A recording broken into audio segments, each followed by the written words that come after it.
Marie la petite peste. Marie était une petite peste, fille unique de parents immensément riches et influents. Dans leur petite ville de province, elle était habituée à être le centre de toutes les attentions.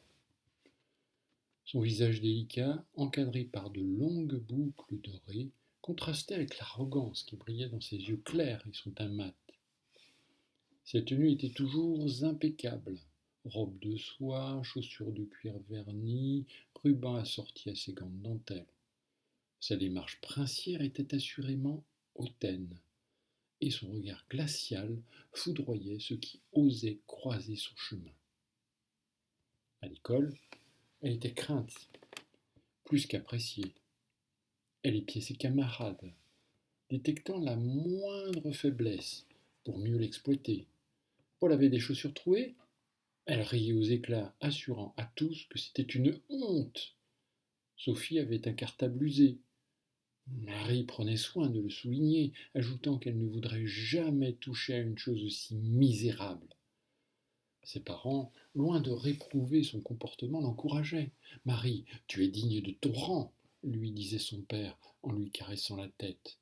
Ne te laisse pas corrompre par la faiblesse des autres, ajoutait sa mère avec un sourire satisfait.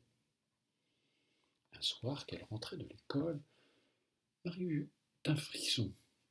Elle aperçut quelque chose d'étrange.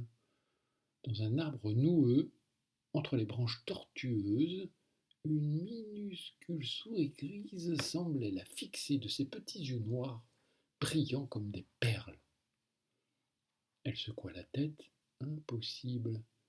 Elle devait être fatiguée. Après tout, elle avait passé toute la journée à humilier les autres, à dicter sa loi, et cela demandait un effort énorme.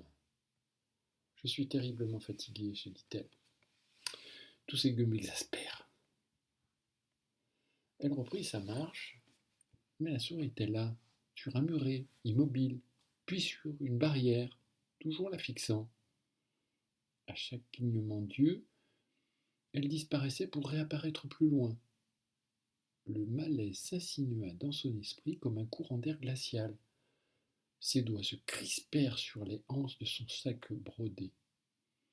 Elle avait maintenant des sueurs froides, pouvant aller jusqu'à une syncope si sa maison n'avait pas été si proche.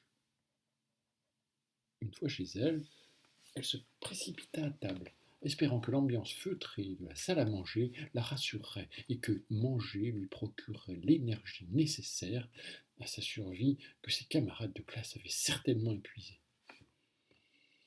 Mais l'angoisse enfla lorsque elle aperçut la souris sur le rebord du buffet en acajou, puis sur le lustre scintillant, puis juste à côté de son assiette. Elle hurla en voyant la souris la regarder sur le dos de sa cuillère. C'en fut trop. Elle se mit à hurler « Une souris! Une souris !» en jetant sa cuillère sur le beau costume en laine de son père. Ses parents sursautèrent. « Marie, qu'est-ce qui te prend ?» demanda sa mère d'un ton réprobateur. « Une souris! Elle est là !» Mais bien sûr, eux ne voyaient rien. Ses parents la rassurèrent. La pauvre petite avait beaucoup de travail pour tenir son rang à l'école, et par conséquent, il fallait qu'elle se repose. Sa mère envisagea un instant de l'envoyer faire un séjour en bord de mer, car la petite était fatiguée, voire certainement épuisée.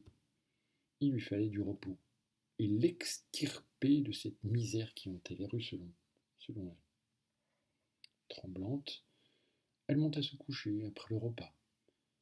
Elle prit néanmoins le temps de se coiffer soigneusement, de nouer son ruban favori, de s'envelopper dans une couverture de soie. Pourtant la peur la tenaillait. Ce soir-là, elle laissa la bougie allumée sur sa table de chevet, espérant que sa lumière, fragile, la protégerait et tiendrait jusqu'au matin. Le silence nocturne était lourd. Puis un bruit infime lui fit ouvrir les yeux. Son souffle se coupa. La souris était là, perchée sur son oreiller. Ses petits yeux noirs plongeaient dans les siens.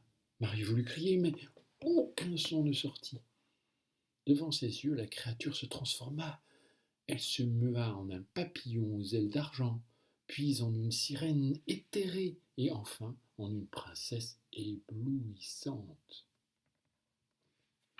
La princesse était d'une beauté époustouflante et envoûtante, mais ses yeux étaient baignés de larmes. Chaque nuit elle revenait, toujours en larmes, toujours triste. Elle racontait à Marie comment sa méchanceté blessait les autres, comment les rires moqueurs faisaient couler les larmes silencieuses sur les visages des enfants qu'elle humiliait. Marie, d'abord indifférente, commença à écouter, puis elle se mit à réfléchir.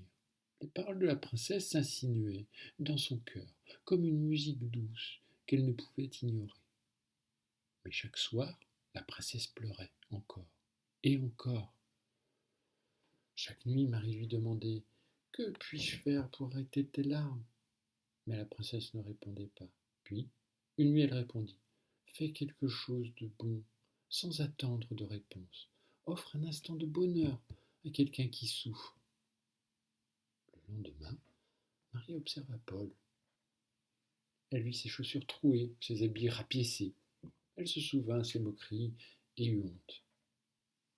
Ce jour-là, elle prenait conscience de sa méchanceté et elle voulut que tout cela s'arrête. Alors, quelques jours plus tard, un matin, un mystérieux paquet apparut devant la porte de Paul. Une paire de chaussures neuves, brillantes, douces comme du velours. Paul les enfila aussitôt.